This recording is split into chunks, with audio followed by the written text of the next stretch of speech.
चलिए हम लोग आगे चलते हैं फटाफट। आगे चर्चा रही है, ध्यान से सुनेंगे। बहुत सुंदर प्रसंग है। भगवान श्री कृष्ण और राधा रानी, इन्हीं से ही समस्त जो देवी देव आप सुनते हैं जानते हैं, उन सब का प्राकट्य हुआ है। भगवान श्री कृष्ण और श्री राधिका रानी। बहुत सुंदर प्रसंग है। ये प्रसंग शायद आप लोग ना सुने होंगे तो अच्छी बात है, पुनरावृत्ति हो जाएगी, नहीं तो आप ध्यान से सुने। जैसे आप लोग मनवंतर की गणना में सुने हैं, मनवंतर की गणना में सुने हैं, हमारी गणना के अनुसार 1000 चतुर्युगी बीतता है। कितना? 1000 चतुर्युगी बीतता है तो ब्रह्मा जी का 12 घंटा, मतलब हमारी गणना से 2000 चतुर्युगी बीते तो ब्रह्मा जी का 24 घंटा। अब इस गणना से उनके जो है 360 दिन के 1 वर्ष, मतलब 360 गुणित 2000 करेंगे, जितना आएगा तो उनका 1 वर्ष। इस मान से ब्रह्मा जी की आयु 108 वर्ष की होती है। 108 वर्ष पूर्ण होने के बाद ब्रह्मा जी का भी समय पूर्ण हो जाता है। अब ब्रह्मा जी का समय, ब्रह्मा जी की गणना से जो समय आपने सुना, ये कहें तो उन भगवती पराम्बा की गणना के अनुसार माता जी जितने में पलक झपकती है उतने में ब्रह्मा जी का काम पूर्ण हो जाता है। निमेष मात्र, पलक झपकते ही ब्रह्मा जी का काम समाप्त हो जाता है। और जैसे कि आप जानते हैं कि ब्रह्मा जी के 12 घंटे में 14 इंद्र बदल जाते हैं। ब्रह्मा जी के 12 घंटे में 14 इंद्र बदल जाते हैं और 24 घंटे में 28 इंद्र बदल जाते हैं। बाकी की गणना तो छोड़ ही दीजिए। अब इस प्रकार ये सृष्टि बनी हुई है। तो ये आपको बता दें, भगवान श्री कृष्ण और राधिका रानी ये दोनों ही हैं जो आद्या शक्ति है, मतलब परमानेंट है। इनके पीछे आगे कोई नहीं, इन्हीं से फिर पूरे सृष्टि का विस्तार हुआ है। एक बार क्या हुआ कि भगवान, अब जो लोग सुने, जैसे अभी कुछ डिबेट बीच में चल रही थी, जो है लोग कहते हैं कि राधा जी का विवाह श्री कृष्ण से हुआ है कि नहीं हुआ है कि, अरे वो परमानेंट है, हुआ है कि नहीं ये सोचने की जरूरत ही नहीं है। ये दोनों ही हैं जिनसे पूरे सृष्टि का क्रम चलता है। एक बार भगवान श्री कृष्ण के अंश से श्री राधिका रानी ने गर्भ धारण की और उस समय फिर जो है वो उस गर्भ को 100 मनवंतरों तक अपने गर्भ में धारण की रखी, मनवंतर। उसके बाद जब वह बालक प्रकट हुआ तो सहसा क्या हुआ कि राधिका रानी जो है उस बालक को देख करके कुपित हो गई और कुपित होकर उस बालक को अगाध जल राशि में त्याग देती है। अगाध जल राशि में, जिसे आप लोग भगवान नारायण के नाम से जानते, वो अगाध जल राशि उनका निवास स्थान बना। और कहते हैं ना, नारस्य अयनम नारायणम। बोले नार मतलब जल। नार एक नाम किसका है? जल का। जल का एक नाम नार है। नार एक नाम जीव का भी है। किस जीव को भी नार कहते हैं। और नार उसे भी आप लोग कहते हैं जो कुम्हड़ा नार और तुम्हारा, अभी तो नार ही है ना। बीच बीच में थोड़ा सा टिपका देता हूँ ना, जैसे आप लोगों के चेहरे खिल जाए, नहीं तो फिर नींद आने लगेगी। वैसे अभी तक मैं किसी को सोते नहीं देखा हूँ, इसलिए बोलना।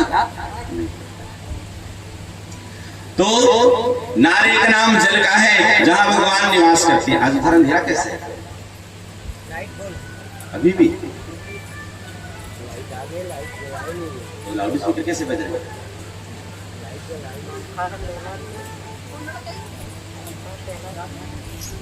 धोखे धोखे हम बैठे ऐसे हैं। हमारे यहाँ चलो जनरेटर लेकिन इधर थोड़ी लगे।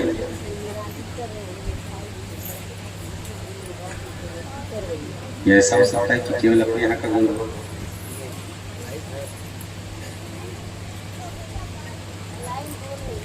चलिए ठीक है।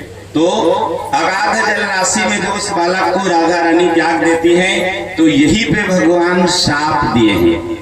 इनको राधा रानी को साफ दिए हैं कि आज के बाद दोबारा फिर कभी तुम मां नहीं बनोगे, और साथ में तुमसे जो देवियां प्रकट होंगी वो भी कभी मां नहीं बनेंगी। और इसीलिए जो कुछ देवियों का हम नाम सुनते हैं उनके पुत्रों की चर्चा हम नहीं सुनते। तो ये प्रमाण है और यही कारण है। इसके बाद फिर और भी कथा आई है कि भगवान जो है, हाँ ये ध्यान रखिएगा, इसके बाद भी प्राण प्रिया है श्री राधिका रानी, भगवान के प्राण प्रिया है, सदा जो है एक दूसरे के जो है साथ ही होते। आप लोग भजन गाते हैं ना, राधे के बिना श्याम आधे कहते राधे श्याम, जन्म जन्म के पाप मिटा दे एक राधा का नाम। ये सत्य है, दोनों के बिना मतलब दोनों एक दूसरे के बिना आधे हैं, ये सत्य है। और इनमें कभी पृथक भाव सोचना भी नहीं चाहिए।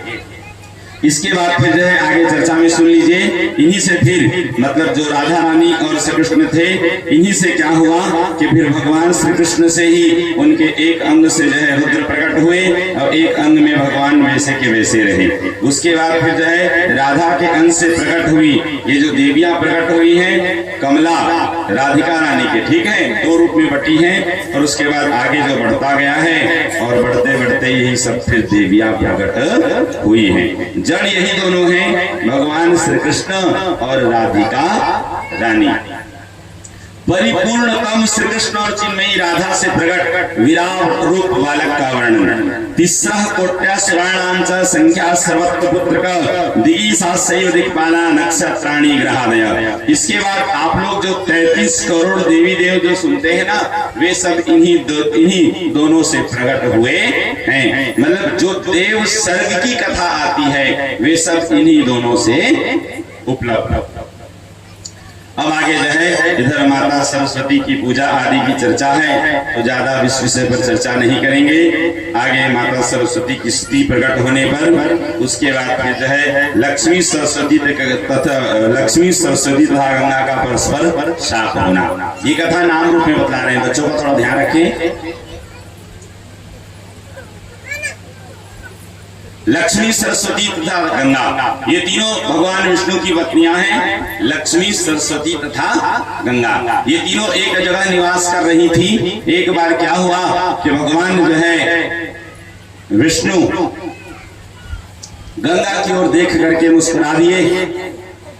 माता सरस्वती को थोड़ी चिढ़ हो गई और वो गुस्सा हो गई, कुपित तो होकर के पहले तो जो है वो भगवान विष्णु को ही कुछ कुछ बोले हैं, कोसे हैं, बाद में गंगा मैया को शाप दी हैं। लक्ष्मी जी उनके बातों में सहमत नहीं हुई, इसलिए लक्ष्मी जी को भी शाप दी हैं। माता लक्ष्मी तो शांत रही, लेकिन गंगा मैया थोड़े से कुपित हो गई और वो सरस्वती जी को शाप दी है। परिणाम बस तीनों धरती में नदी के रूप में प्रकट एक दूसरे के शाप से आई हैं। भगवान विष्णु फिर बाद में प्रसन्न हुए और उसके बाद उन तीनों को फिर आशीर्वाद प्रदान किए हैं। अब शाप बस जाना तो पड़ेगा, लेकिन याद रहे जल्द ही तुम तीनों वापस मेरे पास आ जाओ,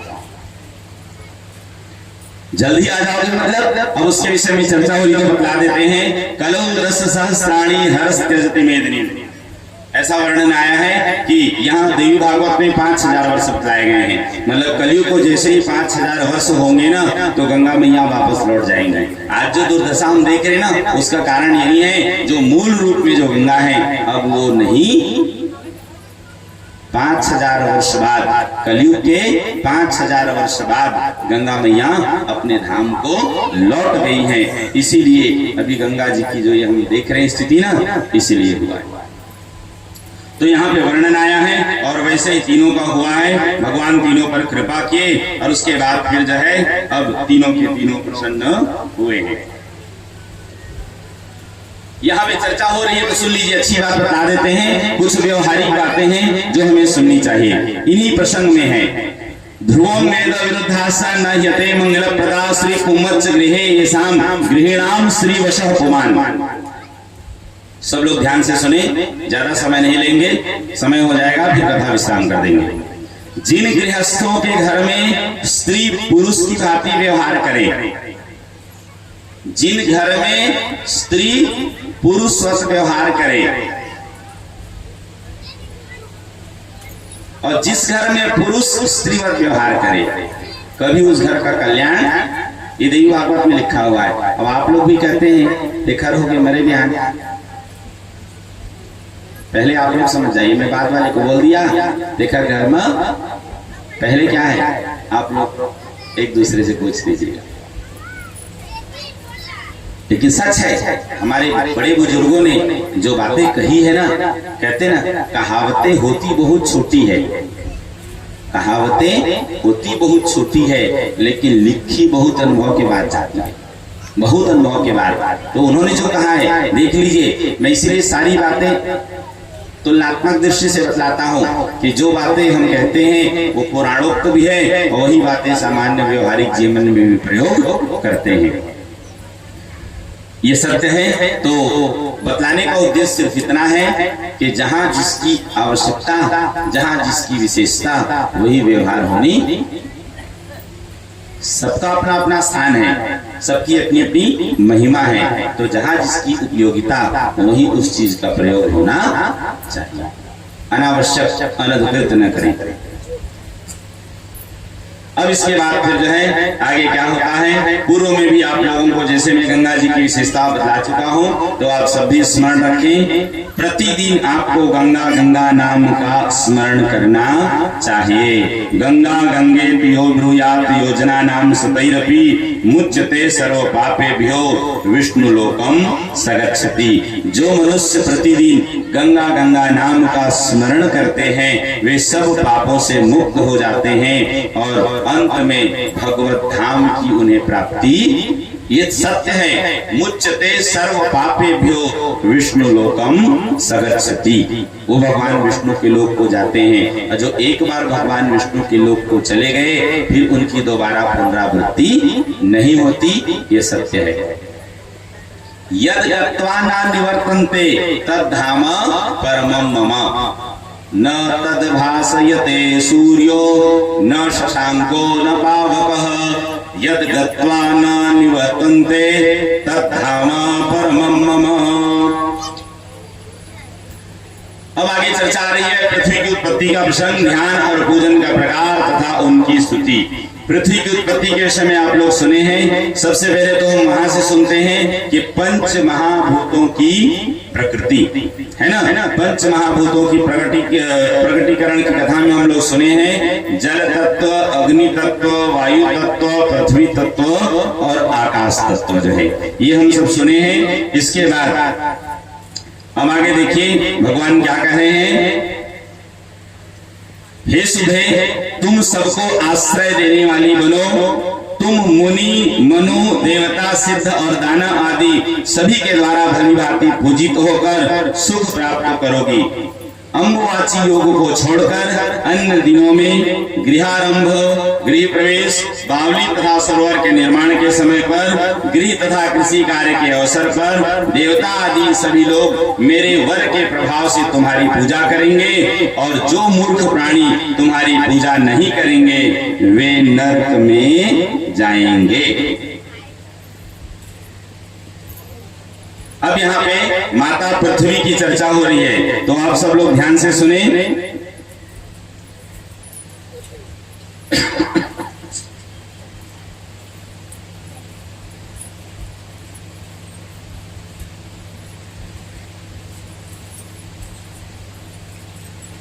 ये कथा जो भागवत जी में सुनते हैं वही कथा है कि भगवान नारायण के द्वारा वराह रूप में प्रकट होना और जो हिरण्याक्ष नामक दैत्य पृथ्वी को चुराकर रसातल पर छिपा दिए थे उन्हें वहां से पुनः फिर मुक्त कर और अपनी आधार शक्ति प्रदान करके अगाध जल राशि के ऊपर पृथ्वी को स्थापित करना। तो इसी प्रकार यहाँ भी है और उसके बाद ही पृथ्वी माता की फिर जो है उधर विस्तार चर्चा हुई। आप लोग ध्यान से सुनेंगे। माता पृथ्वी जब इस प्रकार भगवान से सम्मानित हुई, सम्मानित होने के बाद माता पृथ्वी भगवान से कुछ निवेदन की है, उसे आप लोग सुने और वैसे ही व्यवहार करें। वराह भगवान के द्वारा पृथ्वी का उद्धार हुआ है। भगवान अब पृथ्वी माता और कोई नहीं, भगवान विष्णु की पत्नी ही है। जैसे आप लोग लक्ष्मी, गंगा, सरस्वती आदि के विषय में सुने, वैसे ही माता पृथ्वी भी भगवान की पत्नी ही। आप लोग जब सुबह उठते हैं, सुबह उठने के बाद आप लोग देखे होंगे कि सबसे पहले हम लोग कर दर्शन करते हैं। कर दर्शन करने के बाद हम लोग क्या करते हैं? पृथ्वी माता को छू करके पृथ्वी में पैर रखने से पहले पृथ्वी माता को प्रणाम करना। उसी समय की प्रार्थना है, समुद्र वसने देवी पर्वत स्तन मंडले विष्णु पत्नी नमस्तुभ्यं पादस्पर्शम क्षमस्व में। माता पृथ्वी को प्रणाम करके ही हमें धरती पर कदम रखना।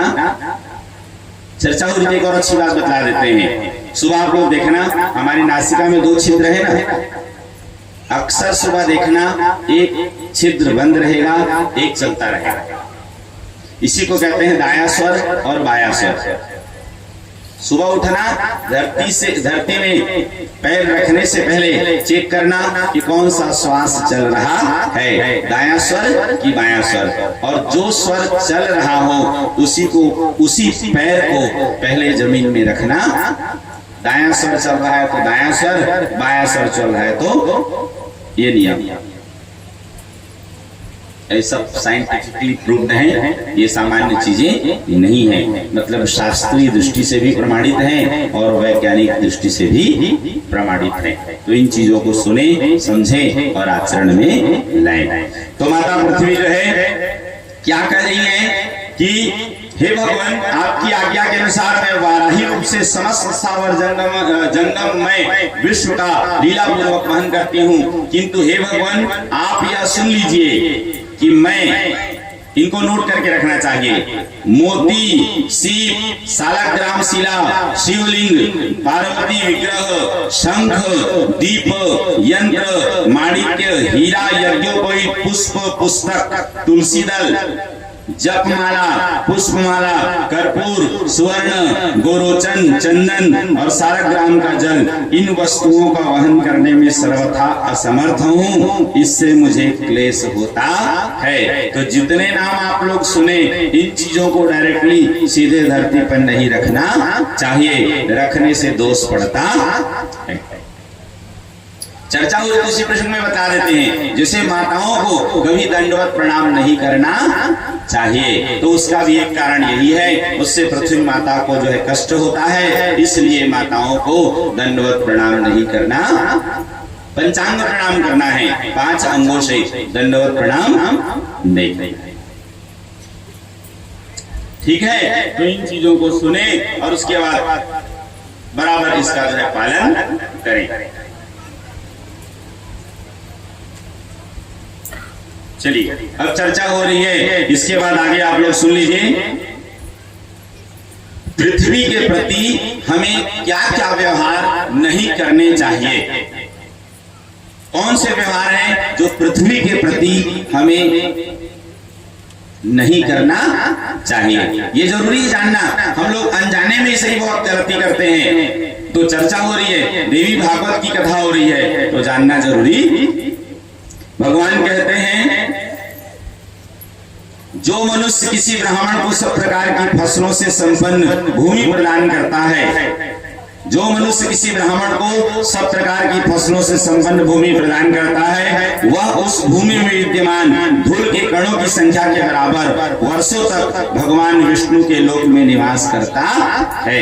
मतलब अन्य समस्त दानों में भूमि दान की विशेषता कही गई। अन्य जो दान है वो समय पर नष्ट हो जाते हैं, लेकिन भूमि दान कभी नष्ट नहीं होते, कभी नष्ट प्रलय काल पर्यंत। जो व्यक्ति ब्राह्मण को ग्राम, भूमि और धान्य प्रदान करता है, उसके पुण्य से दाता और प्रतिग्रहिता दोनों व्यक्ति संपूर्ण पापों से मुक्त होकर जगदम्बा के लोक में स्थान पाते हैं। जो सज्जन भूमि दान के अवसर पर दाता के इस कर्म का अनुमोदन करता है, वह अपने मित्रों तथा सहोदरी बंधुओं के सहित वैकुंठ लोक को जाता है। जो मनुष्य किसी ब्राह्मण की अपने अथवा दूसरों के द्वारा दी गई आजीविका को उससे छीनता है, वह सूर्य तथा चंद्रमा के स्त्री पर्यंत कालसूत नरक में रहता है। इस पाप के प्रभाव से उस व्यक्ति के पुत्र पौत्र आदि भी भूमि से हीन रहते हैं। वह लक्ष्मी रहित, पुत्र विहीन तथा दरिद्र होकर भीषण रौरव नरक में पड़ता है। मतलब यदि ब्राह्मण को दिया गया है तो कभी भी उसे हरण नहीं करना चाहिए। अब ये सबसे महत्वपूर्ण प्रश्न, जो मनुष्य गोचर भूमि को जोतकर बेजा कब्जा, जो मनुष्य गोचर भूमि को जोतकर, नोट कर लें, हम किसी व्यक्तिगत की बात नहीं कर रहे हैं, जिसने भी किया है गोचर भूमि पे यदि अधिग्रहण किए हो तो उसका क्या होना है सुन लीजिए। गोचर भूमि को जोतकर उससे उपार्जित धान्य ब्राह्मण को देता है, वह देवताओं के दिव्य 100 वर्षों तक कुंभीपाक नरक में निवास करता है। कुंभीपाक नरक में निवास करता है। जो मनुष्य गायों के रहने के स्थान, तालाब और मार्ग को जोतकर वहां से पैदा किए हुए अन्न का दान करता है, वह 14 इंद्रों की स्थिति पर्यंत असीपत्र नामक वन उसमें नरक में निवास करता है। भूल कर भी गोचर भूमि का अधिग्रहण नहीं करना चाहिए। भूल कर भी, जानबूझ के तो जानबूझ के तालाब का अधिग्रहण नहीं करना है। दुख लगता है, तालाब का मेढ़ तक जो खेत बनने जा रहा है। अरे अपने खेत में तुम कुछ करो, समझ में आता है, कम से कम तालाब के मेढ़ को तो न हो, समझ में आता है। सब कुछ होते हुए भी यह उचित नहीं। इसके बाद जो मनुष्य किसी दूसरे के कुएं, तालाब आदि में से 5 मृत्तिका पिंडों को निकाले बिना ही उसमें स्नान करता है, वह नरक प्राप्त। कथा के बीच में ये बात में बताया भी था कि जहां हम स्नान करते हैं तो उस स्थान की हमें साफ सफाई करनी चाहिए, तभी हमें स्नान का फल। तो तालाब की 5 मुट्ठी मिट्टी निकाल करके हमें मेढ़ में रखना तो उल्टा हो जाता है। मेढ़ की 5 मुट्ठी मिट्टी तालाब में डाल दो जिससे तालाब खेत बन जाए। यही तो हो रहा है ना। भूल कर भी नहीं करना विडंबना है। पूर्वज तालाब को दान किए तो बेटे उस पर अधिकार जमा कर उस पर खेती कर रहे हैं, या तो उस पर जो है अन्य कोई व्यवहार नहीं करना चाहिए, मतलब नहीं करना चाहिए, ये सत्य है। जो मनुष्य अम्बुवासी काल में भूमि खोदने का कार्य करता है वह कृमिदंश नामक नरक में गिरता है। जो मनुष्य किसी दूसरे के लुप्त कुएं पर अपना कुआं तथा लुप्त बावली पर अपनी बावली बनवाता है, उस कार्य का सारा फल दूसरे व्यक्ति को मिल जाता है, मतलब जो पहले कुआं बनवाए थे उनको। जो मनुष्य दूसरे के तालाब में पड़ी हुई कीचड़ को साफ करके स्नान करता है, उस कीचड़ में जितने कण होते हैं उतने वर्षों तक उसे ब्रह्मलोक में निवास। जैसे हम तालाब में स्नान करने जा रहे हैं तो बराबर उसकी मिट्टी हमें निकाल करके, मतलब वहां साफ सफाई करनी चाहिए। सबके लिए नियम है। यदि इस विधि को हम स्वीकार कर लें तो कभी कोई तालाब जो है कचरा खाना नहीं बनेगा। जो मूर्ख मनुष्य भूमि पति के पितर को पिंड दिए बिना श्राद्ध करता है वह अवश्य ही नरकगामी होता है। जो व्यक्ति भूमि पर दीपक रखता है, ये माताओं के काम की बात है। दीपक मतलब कभी भी जलते हुए दीपक को डायरेक्टली सीधे जमीन पर नहीं रखना, कोई न कोई आसन देकर के ही रखना चाहिए। जो रोज शाम को दीपक जलाते हैं उसको भी, या पूजा के समय में दीपक जलाते हैं उसको भी। ये श्रीमद् देवी भागवत के 9वें स्कंद का 10वां अध्याय का विवरण पढ़ रहा हूँ। श्रीमद् देवी भागवत 9वां स्कंद 10वां अध्याय। बतलाना इसलिए जरूरी समझ रहे हैं कि चाहे तो आप स्वयं भी पढ़ सकते हैं, किसी को ये न लगे कि महाराज बनी बनाई बात सुना रहे हैं। हम ऐसी कोई बात करते ही हाथ कंगन को वारसी क्या, पढ़े लिखे को आप स्वयं भी पढ़ सकते हैं। श्रीमद् देवी भागवत 9वां स्कंद 10वां अध्याय, ठीक है।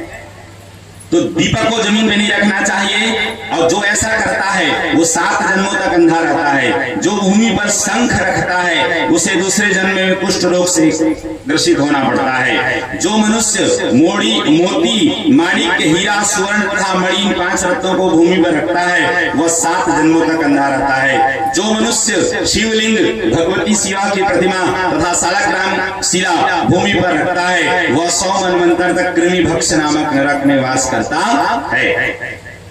ऐसे और भी बहुत से वर्णन आए हैं। अब एक महत्वपूर्ण विषय आया है, इसको भी बता देते हैं। जो आप लोग हवन के बाद दधी से शांति करते हैं, किसे भूल कर भी नहीं करना चाहिए। दधी से बलिदान होता है जो उड़द दाल में मिला करके करते हैं। दिक्पाल बलि जिसको कहते हैं, हवन के चारों तरफ, हवन कुंड के चारों तरफ जो दीपक जलाते हैं ना, इसे कहते हैं 10 दिक्पाल बलि। वहां पे दधी उड़द का प्रयोग होता है क्योंकि वहां मंत्र ही यही कहता है, इस दधी मास भक्त बलिम समर्पयामि। लेकिन शांति कभी भी दही से, ये प्रमाण लिखा है, यज्ञम कृत्वा तो यो भूमिम क्षीरेण नहीं सिंचति स याति तप्त भूमिम संतप्तः सप्त जन्मसु। जो यज्ञ करने के बाद भूमि को दुग्ध से नहीं सींचते, शांति कहाँ करनी है? जमीन में, अग्नि में भूल के नहीं करना है। क्या अग्नि में जो सींचा जाता है उसे क्या कहते हैं हम जानते ही नहीं। यज्ञ के 5 अंग होते हैं, जप, हवन, मार्जन, तर्पण और ब्राह्मण भोजन। तो वो जो होता है वो मार्जन और तर्पण है, उसकी विधि अलग है। लेकिन वहां भी दूध का ही प्रयोग होता है, दधी का प्रयोग नहीं होता। श्रीमद् देवी भागवत महापुराण 9वां स्कंद 10वां अध्याय और 27 नंबर का श्लोक, 27 नंबर का। अब ये बातें जान लिए तो किसी ब्राह्मण पर आक्षेप मत करना। हम लोग यही करते हैं, कहीं से कोई बात सुन लेते हैं और सीधे ब्राह्मण पर अटैक भूल कर भी मत करना, भूल कर भी मत कर। कुछ लोग यही करते हैं, पर उपदेश कुशल बहु तेरे जे आचरहि ते नर न घनेरे। कहीं से 2 बात पकड़ लिए और ब्राह्मण की परीक्षा लेना भूल कर भी नहीं करना चाहिए। बार बार बोल रहा हूं, ब्रह्म वाक्य जनार्दनम। गलती हमारी है जो हम ऐसी गलती करते हैं। अब आप बोलोगे महाराज क्या करते हैं, वो बाद में बताएंगे। गलती हमारी। चलिए, तो ये आपने सुन लिया, यज्ञ करने के बाद जो यज्ञ भूमि को दुग्ध से नहीं सींचता वो तप्त भूमि नामक नरक में जाता है और कष्ट प्राप्त करते हुए 7 जन्मों तक वहां निवास। ऐसी बहुत सी बातें हैं। जब हम गांव में जाते हैं पूजन कराने के लिए, हम इसीलिए दूर रहते हैं और कुछ नहीं है। इसलिए नहीं कि और कोई कारण हो, हमें पता है गांव में जाओगे कोई चीज अच्छी बात भी बताओगे तो सुनने समझने को तैयार नहीं होते और उल्टे जो है आरोप प्रत्यारोप करते हैं।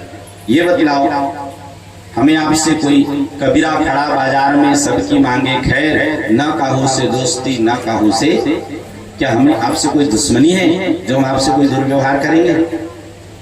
मैंने क्या कह दिया?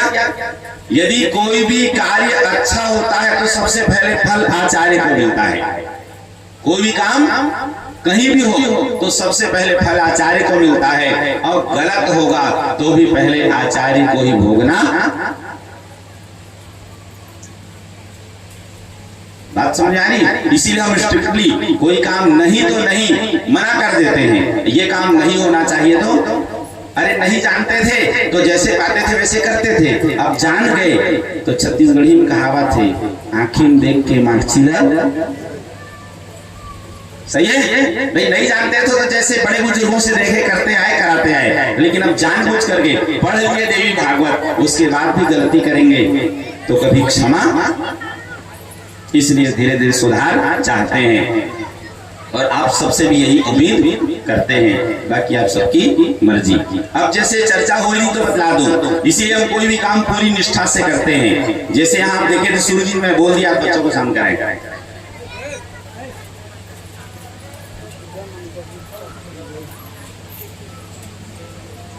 शुरू दिन में आया कभी से बोल दिया था, अब भी बैठा तो जिसलिए मैं आया हूँ निष्ठा पूर्वक मैं वही करूंगा और आप सबसे भी वही मैं उम्मीद करूंगा। कुछ नहीं, हमें 4 घंटे बैठूंगा तो 4 घंटे तक नॉन स्टॉप। ये तो संगीत वाले हैं तो मान लीजिए 1 घंटे में भजन भी करा देते हैं, नहीं तो ज्यादातर कथा हम बिना संगीत के ही, अभी कड़ार से कहा क्या है, बिना संगीत के साथ। और अच्छी बात यह है यहाँ जो मेहनत कर रहे हैं इसका परिणाम तुरंत हमें मिल गया है, आप लोगों को जब मिले। कल हमारा एक कार्यक्रम सकरी में फाइनल हो गया, आने वाले 2 तारीख से सकरी में श्रीमद् भागवत। कल शाम को जब इधर से गए ना, इसलिए हम मेहनत करते हैं ताकि जो है हाँ अपने काम में कोई कमी नहीं करते। 2 तारीख का संयोग इस बार अच्छा बना हुआ है। 2 तारीख से शुरू हुआ पेंड्री में, 2 तारीख से शुरू हुआ गिरधौना में, अगले 2 तारीख से शुरू होनी है सकरी में, और उसके तुरंत बाद फिर जांजगीर चांपा जिला जाएंगे। और किक्ति में किए थे वो थोड़ी से देर बाद हुआ था, अभी तो आप सबसे ये बतलाने का उद्देश्य यही है, इन चीजों को सुने, समझें और आचरण करें। ऐसी भी बहुत सी बातें हैं। और इसके बाद फिर जो है चलिए समय हो चला है तो हम कभी समय का अतिक्रमण नहीं करते, अभी कथा विश्राम करते हैं और कल पूरी कथा विश्राम हो जाएगी। कल के बाद हम आप लोगों को नहीं कह पाएंगे कि आप लोग कथा सुनने आइए। अब कल बस और शेष है, कल हम पूरी कथा सुनेंगे, उसके बाद कथा विश्राम हो जाएगी। बोलिए जगजननी जगदम्बा मैया की जय।